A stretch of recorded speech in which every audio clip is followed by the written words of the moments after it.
Welcome to Adults Only Comedy Berlin. Today we have Amna Bee. Hello. Hello. Good to have you here. You're from Melbourne.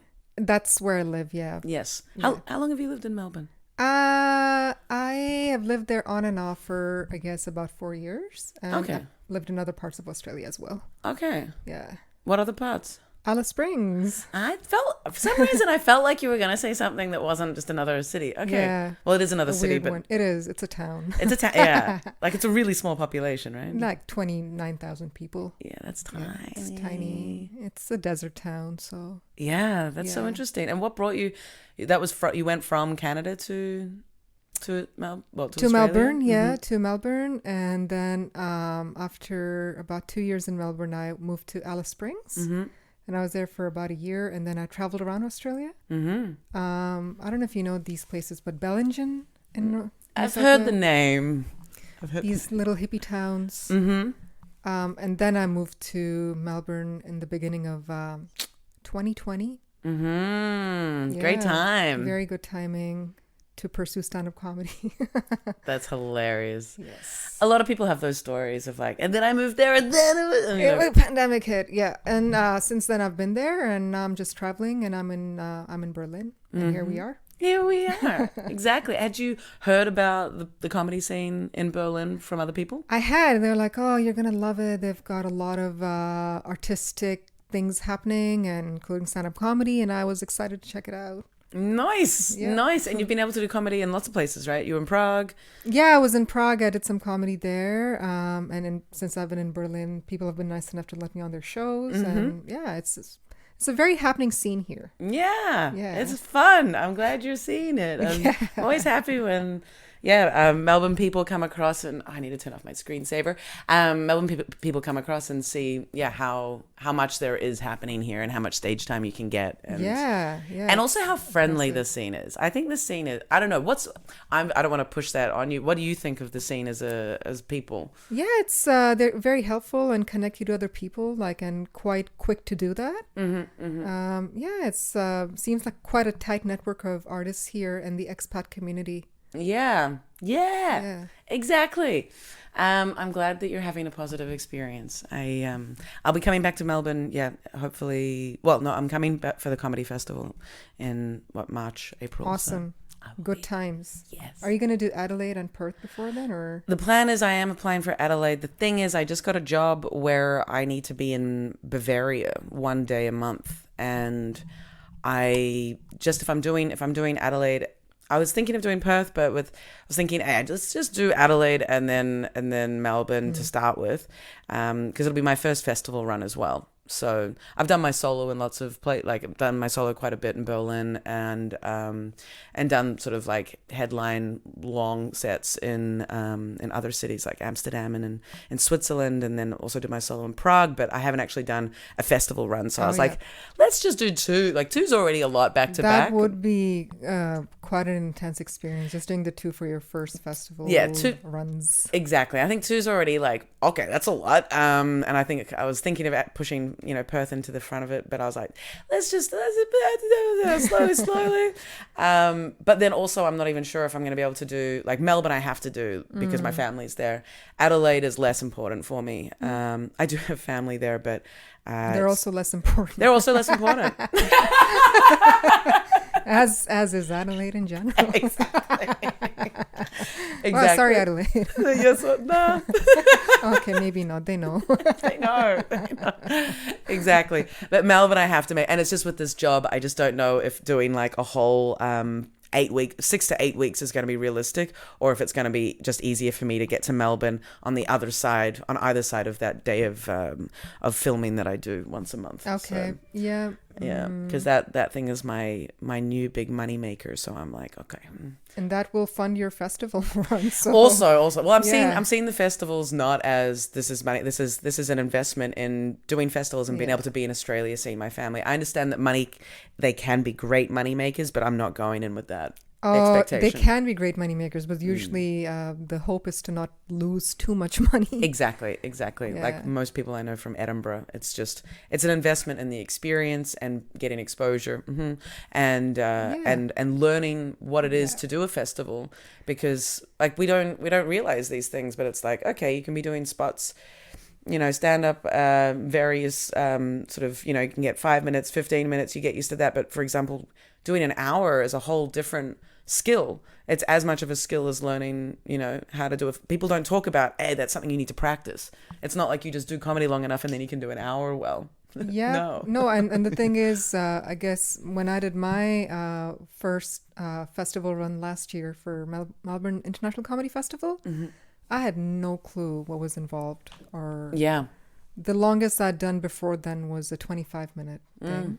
And that was like once. And I was like, yeah, I'll do it. Like, what's the big deal? 20 minutes. And then, you do your 45 minutes. How hard could it So be? were you doing a solo show at a venue? I How was. often? Yeah, so I mean, look, I had a short run. I just did it for a week, like Yep. 7 days, Yep. but it's like 7 days basically in a row. Yeah. And there are people coming to just see you, and there's no like other comedians who could save the night. Yeah. Oh, yeah. No, You're the one, and I'm like, oh God, okay, this is interesting. And the thing is that if you're a human being, which a lot of comedians are, Some aren't. Some aren't. some aren't, and they're amazing, right? Like they just wake up with consistent moods every day. But I go through like my moods and things, right? I think we all. When I meant, not human. and I then mean, and like, then to have they're like, yeah, but you got to raise that energy for like an hour yeah. every day. Yeah. For the festival. Were you producing any shows before that? No, Wow, you really just okay. I know it was.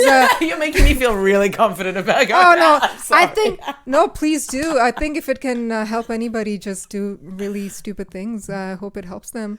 No, but the thing is, it was just after the lockdown had lifted, and a lot of us were like, we are just, you don't know how short life is. Let's just let's just make use of whatever opportunity there is. And of course, like I think if some more experienced comedians were like you're gonna do a solo, really? I'm like, look, I don't know what's involved, but I'm just gonna do it. Yeah, exactly. They won't do it until 20 years, and then it's gonna suck anyway. So and look, like you can be like, wow, that person's doing a solo, but it's like, good on them. Let's see, like that's gonna be an amazing learning experience, no matter what. It was a huge learning experience. Yeah. And I don't regret it. It was really good to do that. Yeah, whenever younger comedians, like I started producing shows quite young into my time doing comedy. Like I'd been doing comedy for maybe like 14 months, like not even a year and a half. And I started Derna Comedy, and it was almost a year and a half. And I also started Glory Hole Comedy. And without, it sounding like I wanted people to be, I knew that there were people that were like, what is she doing starting her own shows? Yeah. And this was well before. And so once I started my own shows, and then, I encourage every new comedian, as soon as I hear a whisper of them complaining about getting spots or stage time, it's like, start your own show. Like, don't want to hear it. Like, make your own opportunities. That's how we all do Completely agree. No, actually, you know what? I did do Melbourne Fringe, but I was just one show before, and I do run a monthly comedy night in Melbourne, but that too I'd only done like twice before last year's festival run. And I so agree that if you don't find the opportunity, create it. Absolutely. Do it. Also never like, well, I hate using the word never, but shitting on people who are creating their own opportunities. It's like, that's just, it's just armchair critics, Exactly. Yeah. And also getting worried that because someone starts a show that's going to take away from your audience. It's like, how weak is your following? Like there's no scarcity here. It's a huge city. Yeah, and people want to see more shows. It's not like they're like, oh, my quota for laughter is one show a week and I'm done. Exactly. And also like that. Different varieties of shows. You can have all like open mic, same format, but you got different hosts, or you got different comedians, or you do have different concepts, and you've got different spaces. And absolutely. I think, in fact, in anything in Melbourne, we need more rooms and more shows and more. Yeah. Because I'm seeing how much activity there is in Berlin. Yeah. And it's creative, as like the places that we do shows. Yeah, and it's the expats that are doing it, or people who, who are locals who also speak English. But I'm like, if you can do that here, surely we can do more. And Melbourne's gastronomy industry, there are so many spaces. And yes, a lot of them are quite good, but there's just so many spaces to house comedy there that haven't yet been exploited. Yeah, maybe you can come and give us a lecture. Oh God, no. We got talking. I've still got I definitely still have. Have you done comedy where did you start comedy? Alice Springs. You started in Alice. Yeah. Okay, interesting. Have you been back to Canada and done comedy in Canada? Yeah, I just did some in Toronto when I was there, and actually I produced the lineup show that I do, Raise the Bar Comedy, which I do in Melbourne. I did that in Toronto, which was super fun. Fantastic. Did you have any? Because I find with Melbourne, because you were in Toronto for 15 years. I used to live in Canada. Yeah, for Toronto, but over 10 years. And so what age period of your life was that? How old were you? 18 until 33. Okay, so that's the time. So for me, Melbourne, because that's what, I was there from the age of 3 to 29. There's a real sense of vulnerability. It's the place where you grew up, so you know a lot of people, and it's the place where, I don't know, I didn't feel like I knew myself, or I knew too many people. And the idea of doing comedy, the very first time I did comedy in Melbourne, I felt extremely intimidated, because it was this is me doing this thing on my turf where all these people from my history are. And did you feel that same? In Toronto? I was very nervous. Yeah. Because my friends were like, oh, if you're doing anything, because they had never, I guess, even had an idea that I would do comedy at any point in my life. And I was exactly the same. They're like, you're doing comedy? They're like, oh my God, we want to see you. And I was very nervous about them listening to my material. Yeah. But it was intimidating. But I think once I did a few mics, I just got over that. Yeah, you do. Yeah. I also feel the same thing when I go to London as well. The very first show in London, I'll always be because it's also native English speaking is also different for me as well. It's a bit London sounds intimidating. That's where a lot of really good comedy is. I think I would feel the same with New York. New York is going to be a whole different level of didn't do it there. I was there for 2 days. Yeah, pants shitting. Level of stress. I've never, people talk about loose bowels with comedy. I've never had that issue, but just, hearing my heart so loud that I'm like, other people can hear this for sure. Yeah, sometimes it's easier to be the outsider and do comedy because you're just an observer, right? Yeah. You're not too invested in the local scene. Yes. Beyond comedy. But the longer you stay somewhere, you become part of the landscape. So and there's that sort of thing of being the outsider is nice, but you've got to find how your comfort within that being the outsider. It's I'm the outsider, but I've got no idea where what this is like, and who these people are like, and what this audience is going to be like, and what the standard's going to be and then you find out through bombing, right? Yeah. You're like, okay, wow, that actually is a very specific joke to some people. Yeah, I mean, not necessarily, but I think you do find out through gigging. Yeah. Well, just the first one is always, for me, it's always the first one's rocky, because I don't know, I'm unsure of myself in the space. Oh, 100%. Yeah. I think that applies to basically any comedy room anywhere, even if you are, let's say, in Melbourne or Toronto, and you have become comfortable there. But if it's a new room, you've never been there before, you are going to be nervous by default. Add to that a different country. Yeah. A different language that's not English. Yeah. And also different rooms with different producers as well. Oh, yes, that too. And the host of the night and the tone that they're setting. And exactly. There's everything. So many factors. Okay. I do love talking about comedy, and I could still keep asking you a million things, but I want to get into adults only kind of stuff. So, sure. Are you single? I sure am. You sure are. Okay.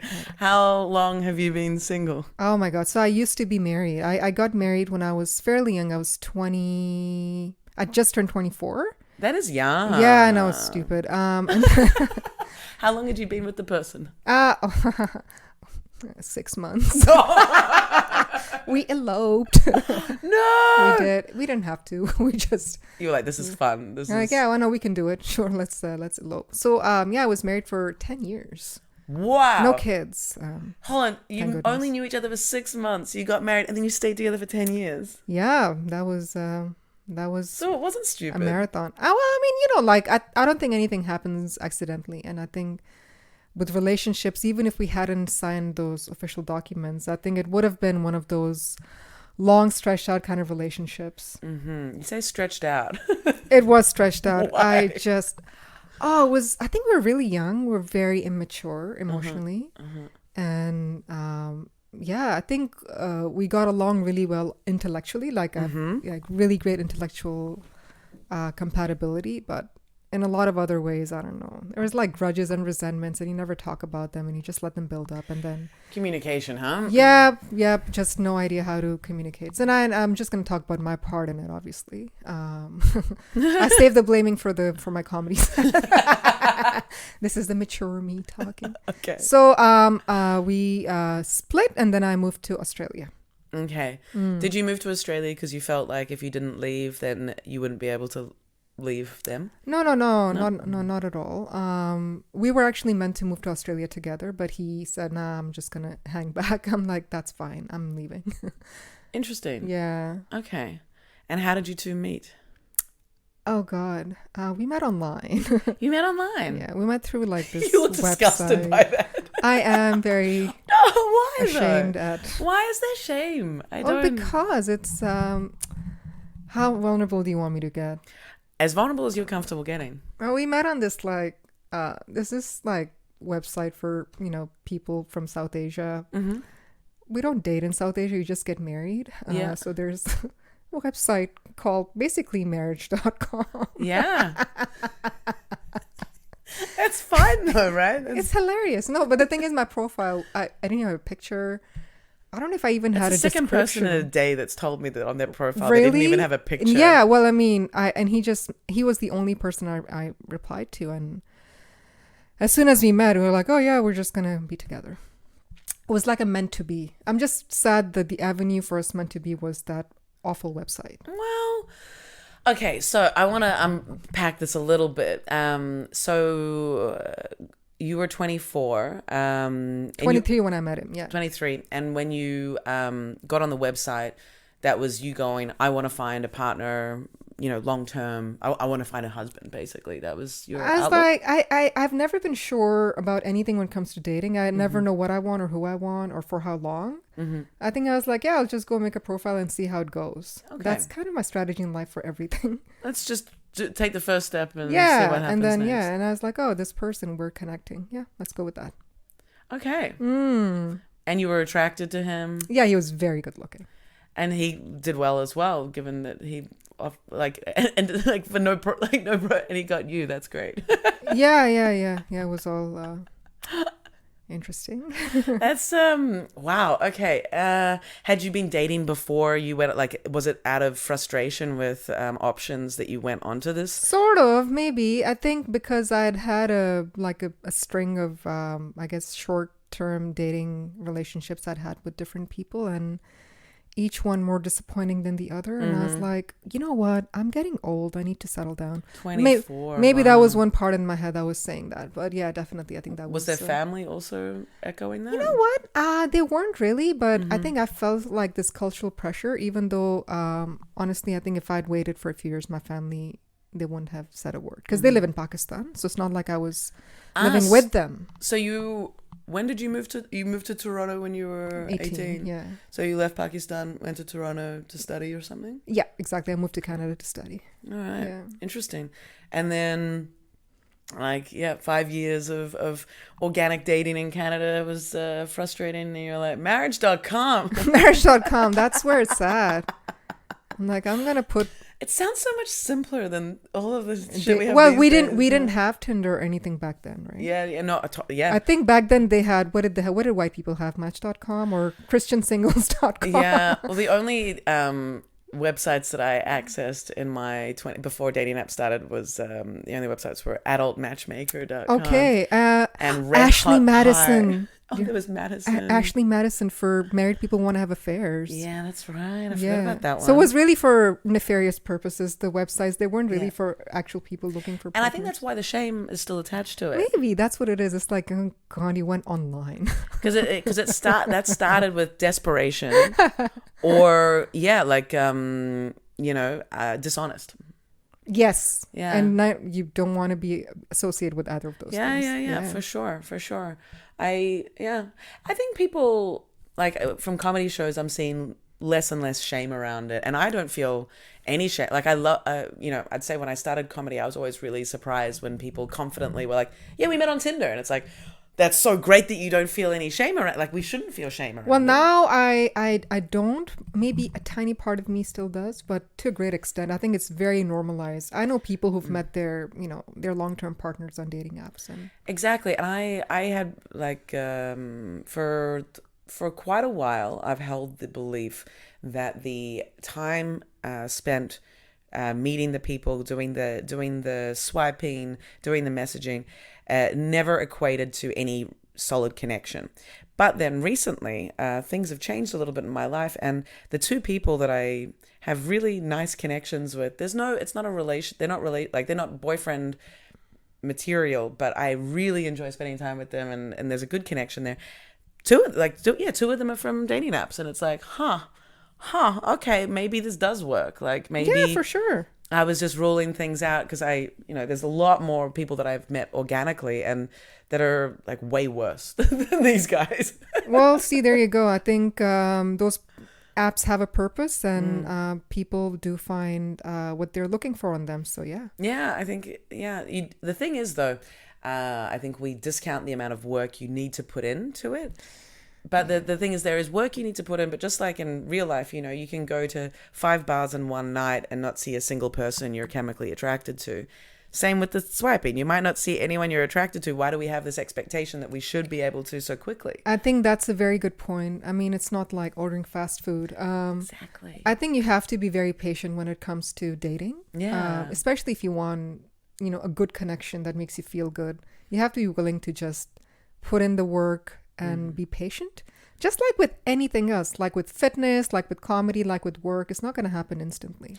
At all. And to expect it to be so fast, and to expect to find something, and just like finding a good job takes a long, it takes a long time to find a good home. Yep. Or to have good friends, like a good friendship group around you, particularly like we know this from moving to other places. Yeah, you have to invest. You got to invest, and there's a lot of like shedding the bad stuff away to find and getting better at like recognizing what it is that you like and what you're looking for. Exactly. Yeah, it takes time. So this sort of instant gratification expectation is so false, and it's damaging. Absolutely. And I know personally, I don't think there's anything as a bad date or a bad relationship, because they all teach you something. Yeah. Although sometimes it gets tiring. It does. And you don't, if you're tired and depleted and your mental health is not good, you don't have to swipe that week. You can take a bit of a breather and then get back into it. Yeah. Although like I have had a run of meeting people that, well, not a run. There's just been a few people in the last couple of years, and it's like, like these patterns of negative stuff. So you've been, you've had a few. I assume you've had a few relationships since you've been in Melbourne. Yeah, I mean, I've dated. Interestingly enough, like I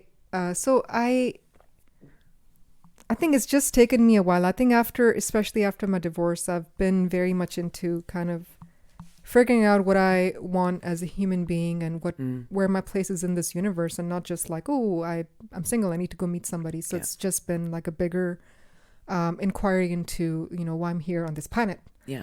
And then I guess fortunately coming into like, my creative side to me, which is so important to me, that's my driving force. Mm-hmm. And then of course, I also want to find love and romance. Mm-hmm. But that's not like the all-consuming thing in my life, and it just hasn't been since my divorce. I know that you do need to give it priority. Maybe you do, maybe you don't. I don't know. But I'll be perfectly honest. It just hasn't been like this thing that I'm like, I'm just gonna go get it. Some people are very focused. They're like, no, this is super important to me because I've got, when I have a family. And you know what? It's the urgency in them. That's their life path, right? Like that's what, they need to hit that milestone. I don't really hit the milestone of getting married, so I don't think I was that focused. I've had some well, you kind of were, but now you're not. Yeah, I've just had like so I don't really have like lighthearted fun relationships. They tend to be quite intense. Very intense. And I've met few people that I would say they were my soulmates, like such intense soul level connections with them. And then there's a lot of shedding of illusions. So that's been there. Some of it's been really painful, some of it's been wonderful. What do you can you depth that for me? What do you mean by shedding of illusions? What you think that a relationship is about? It's like, oh, it's meet somebody, you're attracted, and that's it. Like, oh, it's not so simple. Yeah, It's no. a lot of it is about. I guess it depends what your philosophy in life is or what path you're on. But I am quite into the Buddhist Me too. side of things. Okay, so then you will know what I'm talking about. But attachment, right? Mm-hmm. Attachment versus actually free love. Mm-hmm. And if you're monogamous, Mm-hmm. you're trying to find how does that work. Mm-hmm. It's like, but I think a lot of the attachment patterns are, I don't want to sound like a stupid somebody who read like 2 books of psychology, but they are very much determined One's by enough, yeah, well, No, but this is like we've got to reference. Yeah, no, keep going. it's about your childhood patterns that you acquired, right? It's absolutely like your right. relationship with your parents, your primary caregivers, whoever they were, and some people are like they've what we jokingly call mommy issues and daddy issues. You don't have no, but we have a lot of us have both. Well, yeah, I'd say most of us. Yeah, Yeah. sometimes one overshadows the other. Yeah, exactly. Um, But that's what it is. It's the relationships, this the upbringing you had, and And I think also siblings can also come into that pattern as big well. time, big time. Big time, right? Big time. Yeah, these patterns there's one pattern that I've had. There's been like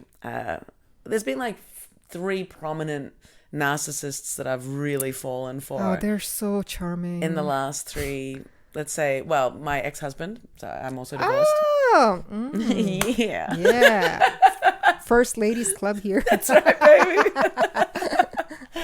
Yeah, so like, and look, I'm talking about this very openly, but I think everyone that's met him would agree. At least when we were together, like crazy, like textbook narcissistic behavior, and very like brutal, like like just the level of exploitation with. And the level of damaging of your self-esteem. Oh, the cutting me down, like the number of times he called me stupid, or Yeah, I can relate to some of that. just so many things like Yeah. that, and just saying that whatever my opinion was didn't matter or was wrong, okay. or things like this, and then lots of other details there.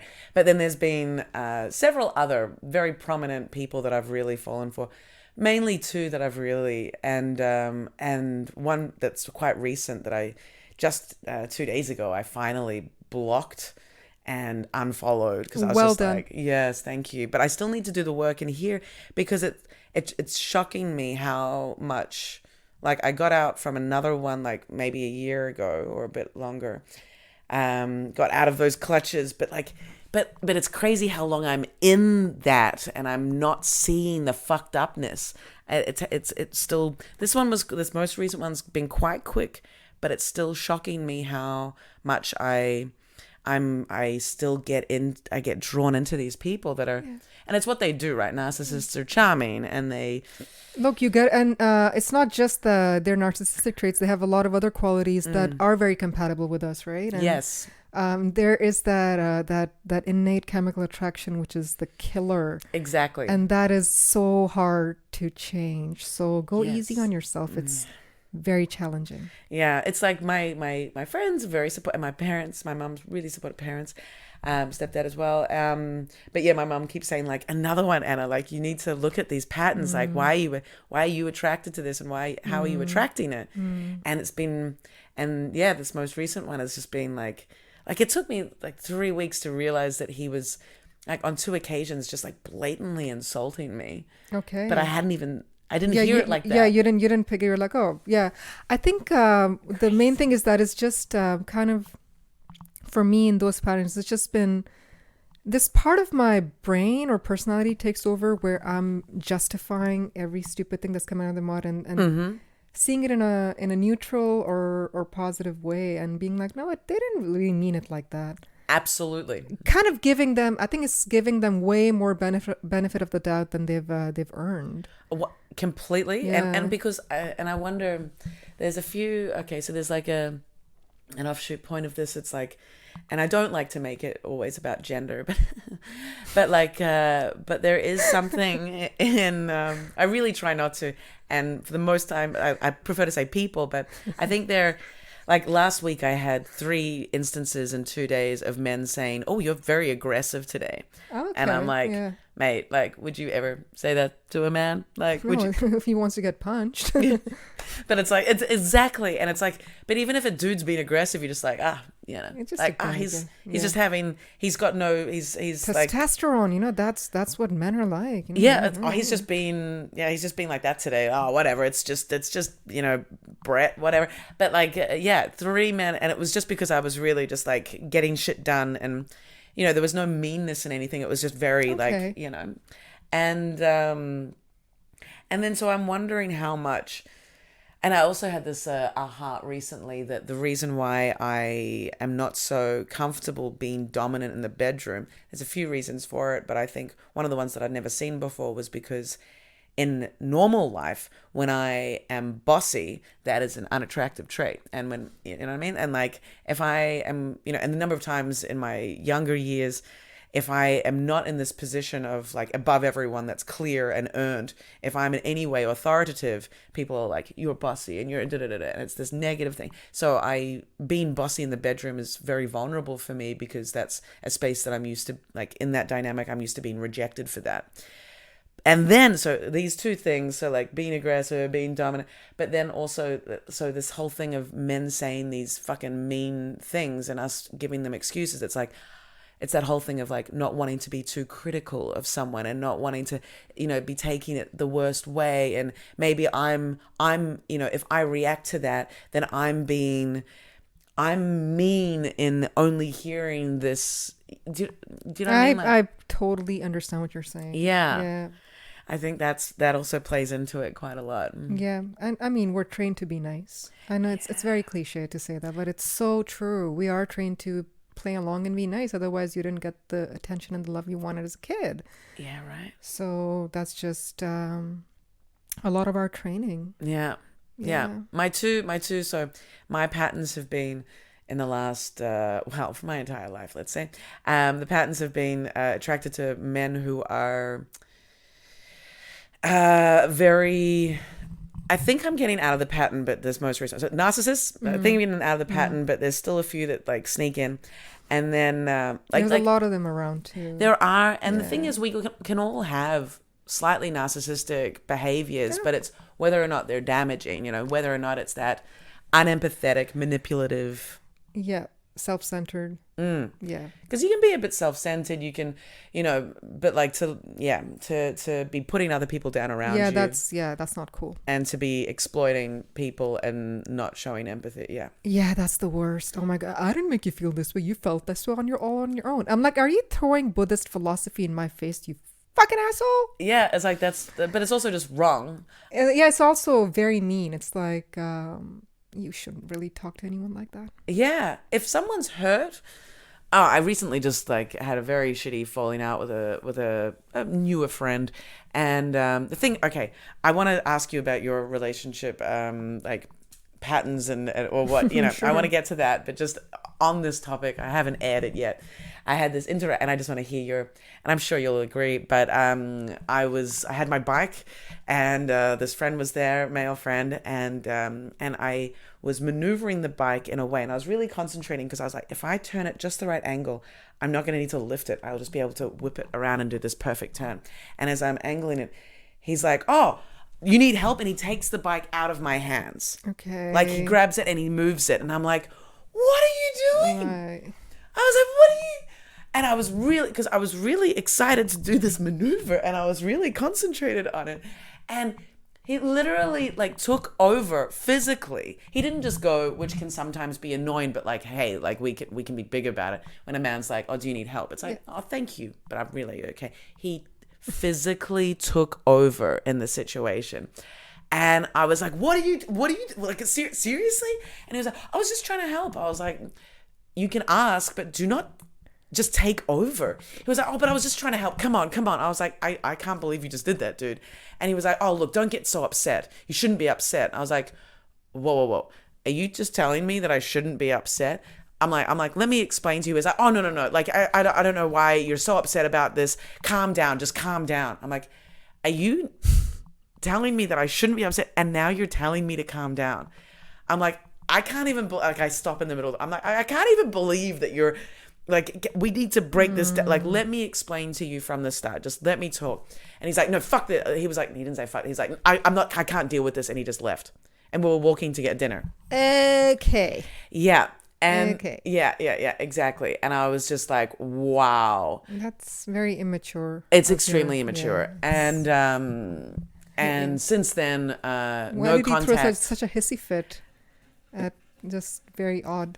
I mean, it's one thing to like just take over physically and just without asking. Like, okay. I feel like no one.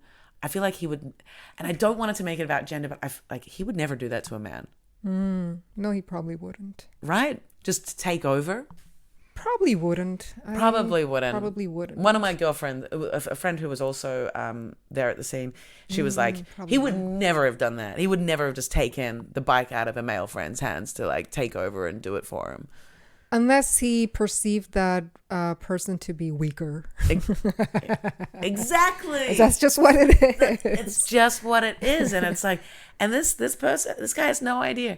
And then he hasn't even contacted. Well, that's the worst thing. It's like, okay, you do something without asking, fine. But it's to say that it's too much and don't know why the other person's getting upset and then to have no contact, man, that sounds like not very good friend behavior. Yeah. And the only reason he's contacted me is because he he was like, oh, so I guess I don't have this opportunity to work with you anymore on this date. And I'm like, oh my God. You know what? Maybe it's not a good idea. Oh yeah, no. I've since just been like, oof.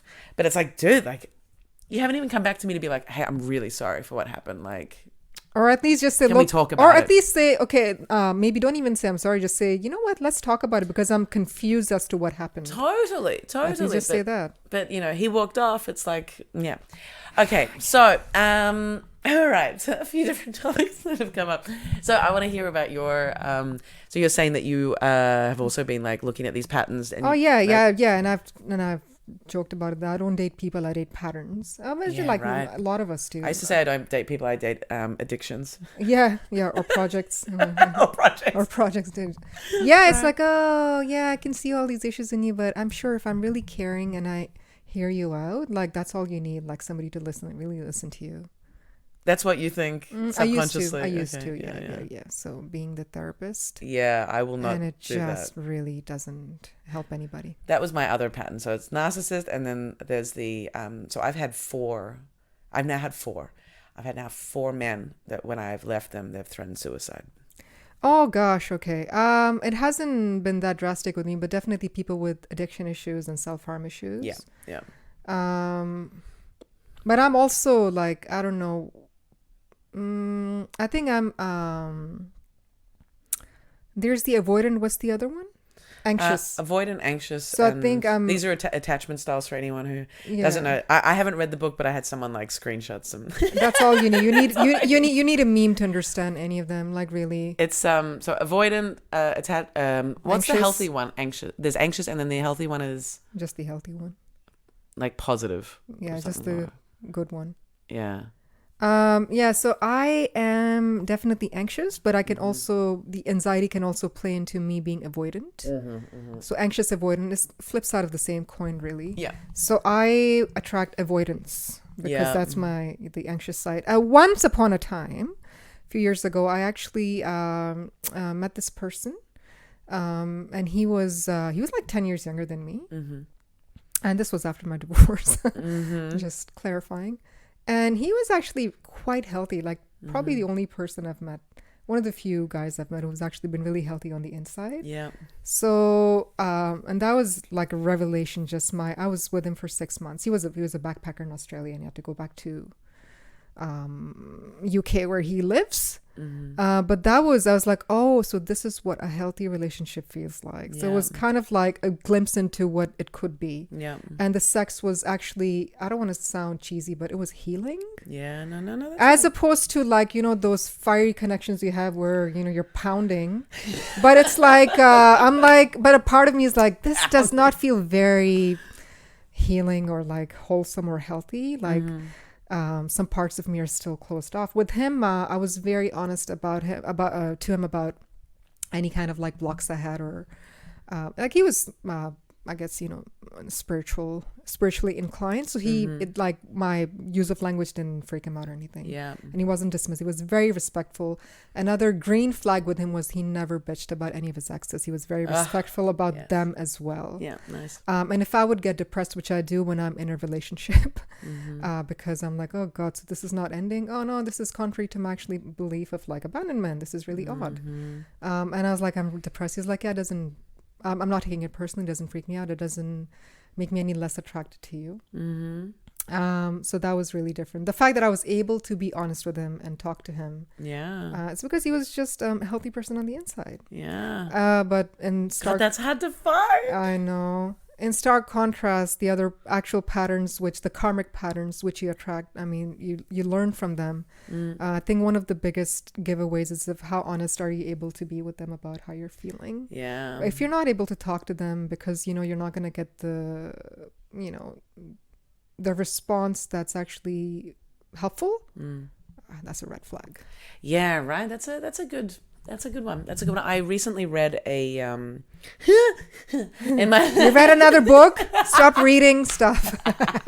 No, it was worse. It was just like a Google search of I love those. My Google history. Oh, sometimes man. they're like, what if like this intelligence agency goes through my... They'd just be like, sad woman. This chick's got fucking issues. But mine was, I might even still have the tab up, but it was like another one of like how to spot a narcissist, because a lot of them have like these generic things, but I found this website that like someone's written how to like test, how to know, like a little bit more practical. And what I really liked was the suggestion of ask for something that you want that isn't like, that's on your own, like that's a good way to test if they're a narcissist. Ask for something that you want on your terms, and like, and see how that goes. So what would be an example of that? I'm curious. I guess being like, I want to do this activity. I want to do this activity with you on this day, or like even like changing a plan, maybe like not in like some like I want to take power, but just saying I want to do something that's important to me with them, and seeing how they negotiate that. Okay. Yeah. But like, for example, like so maybe I don't know. I think it's an interesting starting point, because often with these people, it's I don't know. I do tend to like whatever, like work around them. Yeah, 100%. And I think it's because my ex-husband, right? Like we had this dynamic where it was very unhealthy. And I was so much like just accommodating my life for him. And the thing is that I didn't have to. Yeah. But that was our dynamic, and it couldn't have been any other way. Yep. And I think I beat myself up for the longest time. Like, why can't I change it? I should be like, I should just reach in for that strength and change it. And it's like, man, sometimes you're just not well suited together because of these deep patterns that, and I think what made it easier for me to just leave that relationship was he would say he left it. That's another sign. Yeah. I'm like, hey man, if that helps you, that's cool. Yeah. Totally. I'm like, whatever, just want out. Yeah. But I think when I was like, we would both be better off with other people, because we're not gonna have these horrible patterns with other people, because with each other was just that. It couldn't have been any other way. Yeah. Either that or you split. That's it.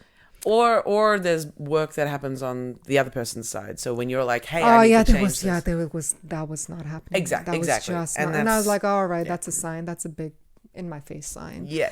That was the same. But yeah, I met him. I met him after like 7 years since I moved to Australia. I met him when I went to Toronto, and that was brought up all kinds of emotions and feelings. I met his partner. And I'll be totally vulnerable here, but I think I felt very unattractive around him. And I was depressed in that relationship, and I had put on some weight, but like in no way like hugely so, but so you felt unattractive when you were together with him? Yeah, and he would say like, you're unfit. He would use the word unfit, and I was like, okay. And I felt even worse. And I met his partner, and she's really slender and beautiful and young. And I was like, oh my God, like, how does this happen? This is so unfair.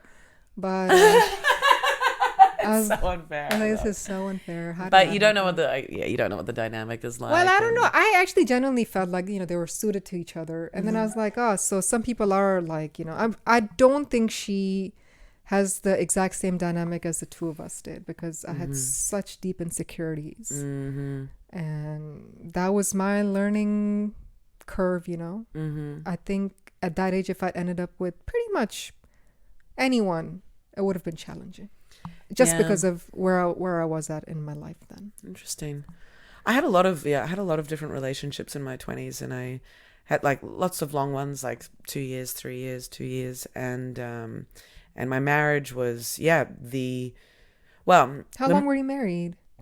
We got married after 9 months, and and then and then we celebrated our 1 year marriage anniversary, and then I left him like 6 months after that. Hey, yeah, good. Yeah, and but then we stayed married for like another 4 years for legal purposes. Okay. Yeah, but you weren't really living together. For certain purposes, I'll say that theoretically. Oh yeah. No, I understand. But you weren't like we had emotionally broken up. Yes, yeah. And then we got divorced in 2019. And he immediately coupled up with not immediately. He had sex with a couple of my friends apparently first, and then got a new relationship. And that's as much on my friends as it is on him. Well, some people act really shitty. So like I don't care, like ew, you know. I don't care, like I bring it up because it's funny, but I think with him, my most toxic relationship and damaging relationship was right before him, and I feel like him, my ex-husband, and the toxic relationship before that, there was something in me because of my last relationships.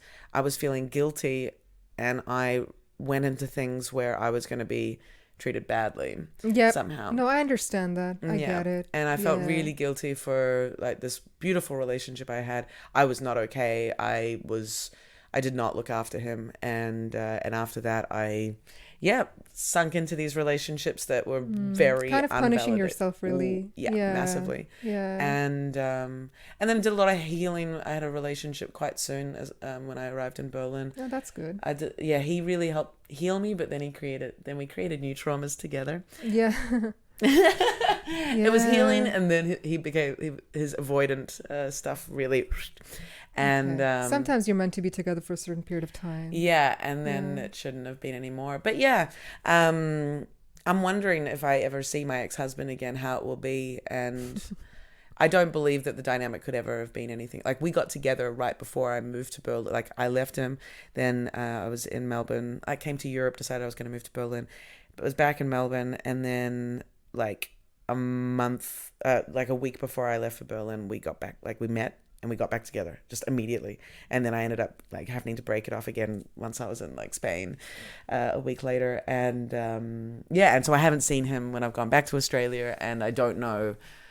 I'm not sure. Like it would be interesting, because it's one of those things of like, it'd be interesting to meet and see. Like once I saw him on Skype, because he was visiting my best friend, because that was still kind of friends, and and that was he was super uncomfortable, and I was like, oof, this is so weird. But I can't imagine. Like, did you have to, like, why did you meet? So we had 2 cats together. So one of them passed away. The other one, she's about 16 now. She's quite an old cat, and he was sending me messages when I was during my Adelaide Fringe run this year, like, oh, I'm gonna put this cat down. I'm like, why? The cat seems fine. Like, why would you do that? So we haven't really stayed in touch that often, but like anytime I've gotten a message from him, it's usually something horrible he has to tell me. So then I was like, look, can you just hold on until I get to Canada, and then we can discuss what you want to do with the cat, right? Yeah. But anyway, I think me going there, and I actually stayed at his house while he and his partner went away.